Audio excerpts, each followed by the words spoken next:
Woo! Hey guys, we're back. It is 4:20 in the evening right now. I have got, it feels like zero done today because I've just been on the phone all day and shopping all day. We went and picked up the sink base for the kitchen because currently I don't have enough of my remodel budget designated to the kitchen itself for cabinets.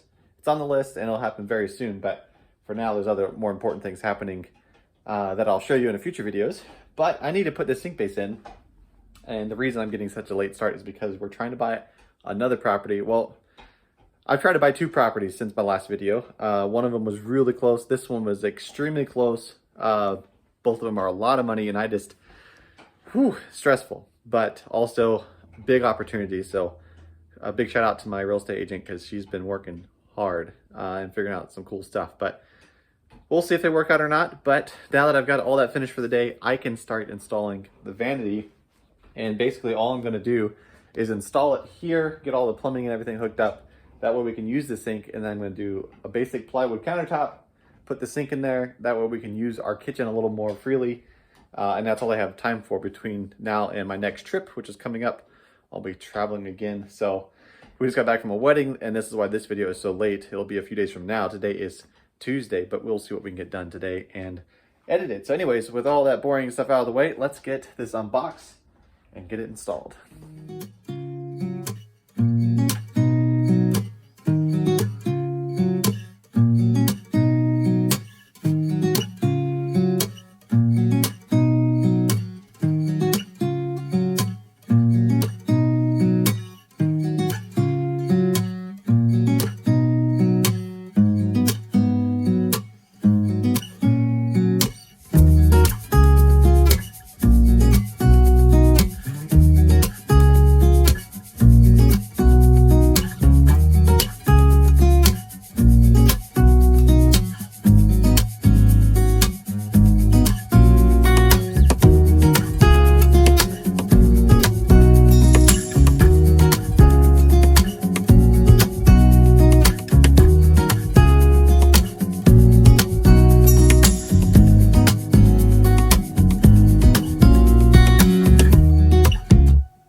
So I have to leave this house in like 5 minutes to go to another job that I'm working on this evening. It's just a quick fix-up job type thing for a customer. Just a quick two little things. So we'll get that done, but I promised them I'd do it this evening, so I'm gonna do it this evening. But I wanted to show you what we've done with the sink base since we've installed it, because I'll forget what I've done, and then it'll be a couple days, and then I'll be like, okay, what did I do? And anyways, so when I get back, we'll get to finish the sink, but let's show you what I've done and how I did it and why I did it. That way, you need to do it, you can do it. The sink base is completely installed. It may come out once or twice depending on electrical and everything I do back here. But for now, we'll be able to use it as a sink base. And the reason they call it a sink base is because there's no drawers in it. Some sink bases will have special drawers depending on your plumbing and such. But for the simplicity of most kitchen sinks, it'll just be a complete opening on the top. This will be a fake drawer, so it just has a facade, a little plate on the front. It looks like a drawer, but it's not. And then two doors on the bottom that we can access everything. So we'll put some hardware on there later, but that's what the inside looks like.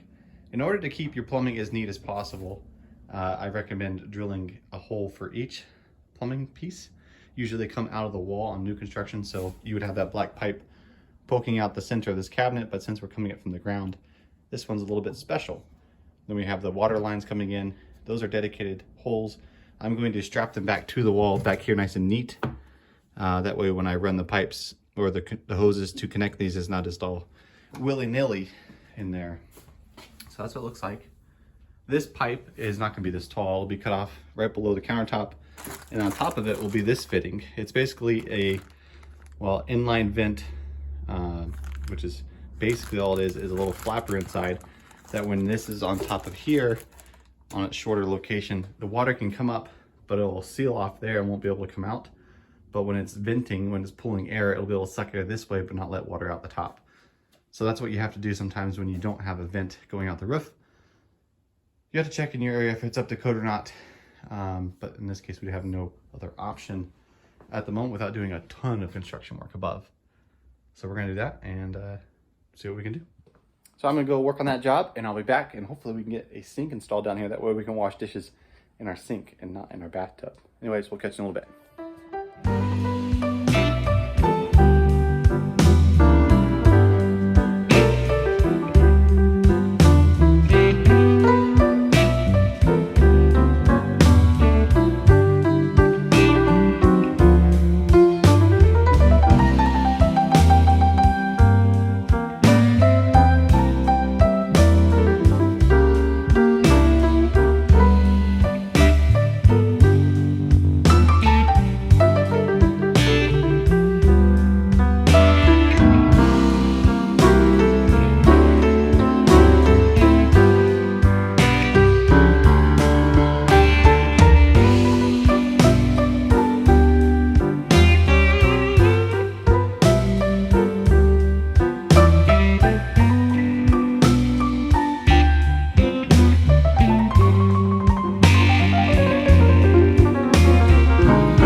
So we are back. It's the next day, of course, and we're trying to get this everything and the kitchen sink installed.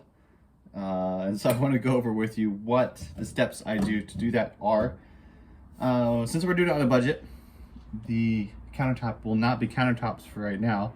It'll be just plywood until we get enough money to buy all the cabinets. So we're going to take the sink and install it on top of the plywood. You saw me cut a hole in it and get it all ready.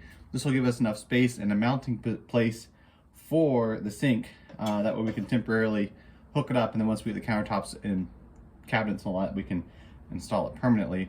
But for now, this is what we're gonna do. So the sink comes in a box, of course. This comes empty. It doesn't come with anything in it. It's got the drain hole for the left side and the drain hole for the right side.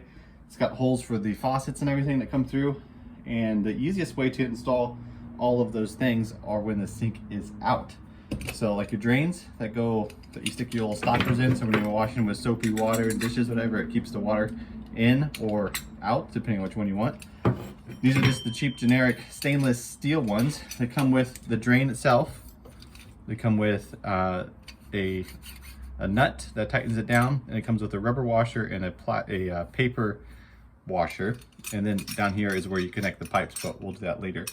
So you're going to take it out of your box that you get, undo the nut, and you're going to stick this up into the sink, and then you're going to use these washers to tighten it down. Now you can put the washers like this and then put it up in there, or if you're looking at it from the right direction, down on there, but then it leaves a gap. I don't like the spacing it leaves. It lets water and soap and nastiness sit around it, and so I stick this up first through here like so. Then I stick the rubber washer on with the paper washer on top. So the reason I'm doing that is so it seals, so the water doesn't go out, drain into your vanity or your sink base, and I make a bunch of a mess. But then also I put the paper washer on top. That way when I turn this on, it doesn't grab the rubber washer and deform it, and then you can tighten it on. So take your nut and hold it and then spin it on. Your goal is to kind of keep, if you're kind of OCD or diligent, whatever you want to call it, you want your drains to look the same. Let me show you that up close real quick. So what I mean by the same is that you can see the drain line. So the drain plug has the oval-ish hole, and you can turn it in any direction. Now if you look down the sink, it's not always possible to get it perfect, but I like mine to go straight like this. And so, or you can turn them that way, it doesn't really matter. So this one's not tightened yet, so when I tighten it, I want this to stay straight like that. So I'm gonna try to doing that. There's also a few other tricks you can do if you don't want this sink to leak, is you put silicone on that this piece as it goes in. That way when it sticks, It also has a seal on that side and then a rubber gasket on this side. And the tool that you use to tighten this is one of these little doohickeys. This is just the cheap brand, but the nut's really big, so you can't get a big old ratcheting wrench on there, or you can't get blue pliers. Sometimes will do it, but it's really hard. So this will grab onto one of those little ears on that nut, and then you just use leverage and tighten it. So just get as tight as you can by hand first, and then you can take over with this thing and finish tightening it. So I'll do that and get back with you on the next step, because it takes some finesse to keep tightening that and keep it straight. So also wanted to point out, if you didn't know, these little black things, now I don't know for sure, but I'm just gonna guess, that is so when you drop something in the sink, it's a lot quieter, because this is like little rubber insulating pieces. And so when I pulled it out of the box, a bunch of these were unstuck and missing, so I put them back on. But that will keep your sink from being so noisy, at least as least noisy as a stainless sink can be. So anyways, we'll get these tightened up and then we'll put the faucet on. So this is the faucet we chose, just the generic stainless color faucet. Not the cheapest, but not the most expensive either, because this is a rental and we don't need to make it that amazing. And so inside this box, you're gonna find the faucet and a sprayer. This sink has 4 different holes on it. So you can see it has 1, 2, 3. You can always do separate cold and hot faucets, but this one has a plate that covers the whole thing, and then the sprayer will go into this 4th hole here on the end. And it's just the same as these. This has a nut on the bottom that tightens it down, and you can put it wherever you want. It's easier to do when you have the sink out, like I did with those. And so we'll put it on, and might even put the hoses on, that way when you flip it upside down and stick it in, all the work that is uptight inside the cabinet is already done. Flip the sink over, easy peasy lemon squeezy. So let me put you on time lapse and let you enjoy how to install a faucet.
And we're back. I'm wearing gym clothes because I just went and played pickleball, which is fun. Wish you guys could come along, but it's always awkward hanging a camera on the fence next to when you're playing. Makes you think like you're good stuff or something, even though I know I'm not good stuff, but you know. Anyways, we got the sink installed and no leaks so far. So I'm doing like a pressure test of sorts where I fill up the sink with water. So there's a good 4 inches of water in there, and see if it leaks with the stoppers in it. Because if you have the stoppers in it and it leaks, you know exactly where it's leaking from. And then once I pull the stoppers, it'll let all the water out at once, filling the P-trap and filling the pipe with a gush of water. And you'll be able to tell if there's any leaks after that as well. So I went back and siliconed underneath of those because I just couldn't get it tight enough to where the rubber would seal on the bottom, and usually use plumber's putty or silicone anyways. And so I just went and got some 100% silicone for bath and tub stuff, silicone under it, let it dry, and then fill up with water. So we got this much done, and I'm excited because we got a countertop and a sink. Even though it's not pretty, we have one, so take that. Anyways, let me show you the insides and what I did. So underneath is quite beautiful, actually. I haven't fastened those hot and cold to the wall yet. They'll have a strap and everything, but we're also going to be running the hot water for the dishwasher off of this, and possibly the ice maker water off of this line. We'll see. And so I have to get those strapped and everything, but this is all nice and neat, and it's just perfectly straight. I just heard a drop. Dun, dun, dun. Oh, it's leaking from where? From right there. Okie dokie. Well, we'll fix that in a minute. Anyways, while that's depressing, I'll show you the drain. So over yonder, well back here anyways, let me wait till this stops draining, that way it's not so loud. I'll show you over here first. So we got the water lines coming up from the concrete, and the blue cold connects to there, and the hot red connects there. So pretty cool stuff. So got that connected, that way we can turn the water on and off with the faucet, which is nice. And then down here, what I was gonna show you before I get really interrupted by myself, is the vent. The vent goes up there as high as you can get it basically. And the T, and that's all nice and neat. So we'll come back through and do some more work, but looks pretty snazzy. So take my advice for a grain of salt, because obviously I still can't do it perfectly on the first try. So maybe that's a good thing, because then you can do it and not feel bad about it not working. Because if I've done it a gazillion times and it still leaks, then don't feel bad. Anyways, that's gonna be the end of the video today, because I'm going on a trip tomorrow to Minnesota. So it's gonna be a little bit of a drive and stuff. I don't know if I'll get the filming on it, because it's not really anything interesting besides driving and doing some work stuff. So anyways, thanks for watching as always. Don't forget to like and subscribe and all that jazz. Leave a comment down below what you think about the progress, and tell me what you want to see next. Anyways, have a good one. I'm gonna go wash some dishes in the new sink and chill for the evening. Anyways, we'll catch you later.